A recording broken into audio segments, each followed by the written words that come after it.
Hvala lepa za besedo, gospod župan. Jaz sem malo pregledovala ta proračun, pa nekako prišla do tega, da je za ta peš most še vedno planirano 2 milijona evrov. Pa me samo zanima, kam boste prerasporedili ali kako boste porabili ta denar, glede na to, ker se je pač reklo, da je pač cena mostu danes dražja in da se ne bo gradilo. Me pa zanima, kam se bo ta denar prerasporedil, ker se mi zdi, da 2 milijona, to je pa tudi en velik denar. Hvala. Hvala za besedo, lep pozdrav vsem. Tudi jaz imam vprašanje za peš most in za mestni avtobus. Prosim za informacijo, kako se bomo lotili realizacije izgradnje peš mostu, glede na težave z visokim cenom jekla. Ali je mogoče narediti nov načrt mostu, ki bi porabo jekla zminimaliziral, koliko je pač nujno potrebno za zahtevo statike, za nenosilne elemente pa bi načrtovali drug material, naprimer les. Moramo se zavedati odgovornosti mestne občine Krško glede zmanjševanja emisij toplogrednih plinov, torej zmanjševanja prometa z osebnimi vozili, kar nam bo omogočila izgradnja mostu za pešce. V zvezi s tem, ali bi lahko kaj naredili za povečanje učinkovitosti mestnega avtobusa. Še vedno sem mnenja, da bi mestni avtobus lahko bil zastonj. Kot mestna občina pa imamo menda tudi večje možnosti prijave na razne razpise, naprimer na razpis Ekosklada za nakup električnega minibusa. Nekaj takega imajo v mestni občini Koper. In naslednje vprašanje se tiče zdravstva. Prosim bi, če lahko naslednja vprašanja posredujete na zdravstveni dom Krško, zadnje vprašanje pa je za občinsko upravo. Koliko pediatrov in koliko ginekologov deluje v našem lokalnem okolju? Koliko od teh je koncesionarjev, koliko jih dela v javnem zavodu? Koliko je povprečna glavarinska obremenitev zdravnikov v našem zdravstvenem domu? Koliko opredeljenih pacientov pride na enega zdravnika v povprečju? Ali imamo dežurnega zobozdravnika? Kolikšno je število zdravnikov znotraj javnega zdravstvenega sistema na primarni ravni in število koncesionarjev? Koliko družinskih zdravnikov, pediatrov ali ginekologov iz naše občine je odšlo v zasebno prakso oziroma v tujino?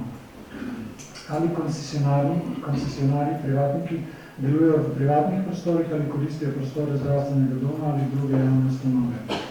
Koliko pacientov je v naši občini brez izbranega osebnega zdravnika? Ali je izvajalec zdravstvene dejavnosti v naši občini na Ministrstvu za zdravje kadarkoli sporočil potrebo po novih oziroma dodatnih družinskih zdravnikih? In zadnje, kakšne odločitve na področju zdravstva je v preteklem mandatu sprejel naš občinski svet, koncesije in podobno? Hvala. Hvala za besedo, lep pozdrav vsem skupaj, jaz imam pa en predlog.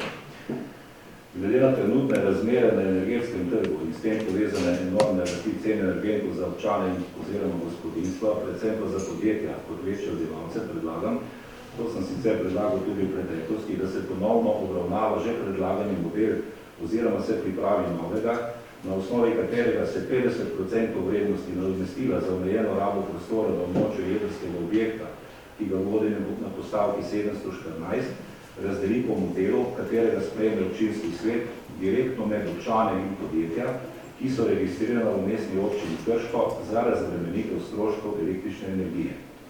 Taki modeli in prakse so tudi v tujini, kjer so prisotni jedrski objekti.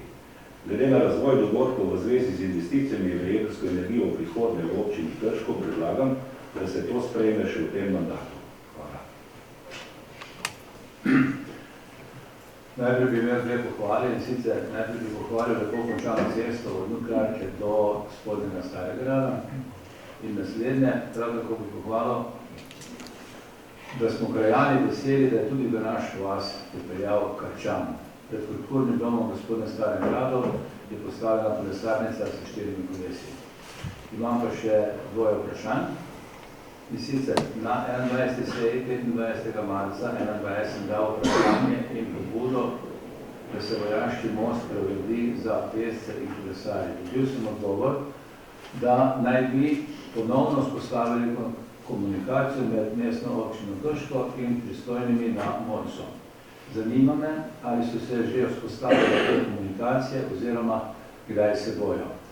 Imam še eno vprašanje. Kako potekajo aktivnosti glede uveljavitve prometa pri vrtcu v Dolenji vasi? Lep pozdrav, hvala za besedo.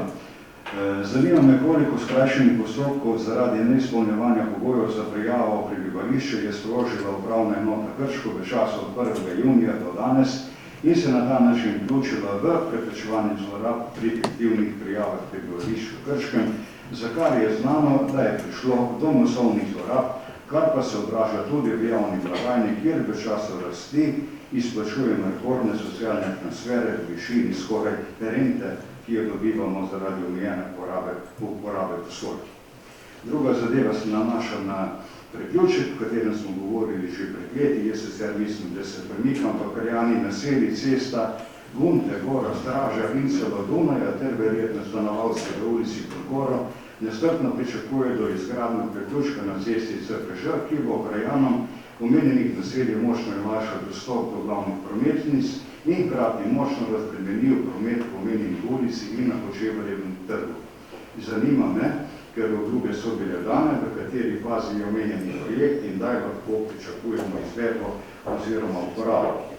Potem imam pa še eno zadevo v vezi energije, nekoliko se tudi pokrivam z Jožetom, V javnosti so zakrožili podatki o ekscesnih plačah in zalivanih upravah z evri, kar izraženo v evrima doseže skoraj $2 milijon evrov na letni osnovi. Ne vem sicer, kdo je avtor tega ekscesnega početja in moralno ter ekonomsko spornega početja, vendar mislim, ker se to dogaja na našem dvorišču, da bi nas to moralo skrbeti prav tako, kot nas skrbi politično kadrovanje. Mislim, da je ta anomalija nedopustna in v posmeh vsem nam, ki moramo živeti s posledicami proizvodnje ravno te energije, ki jo omenjena firma prodaja, ki se odraža vsaj v razvrednotenju ustvarjenega našega premoženja. Zato se mi zdi smiselno, seveda ob tej anomaliji v družbi Gen, da ponovno odpremo vprašanje bonitet, vendar tokrat neposredno za občane občine Krško.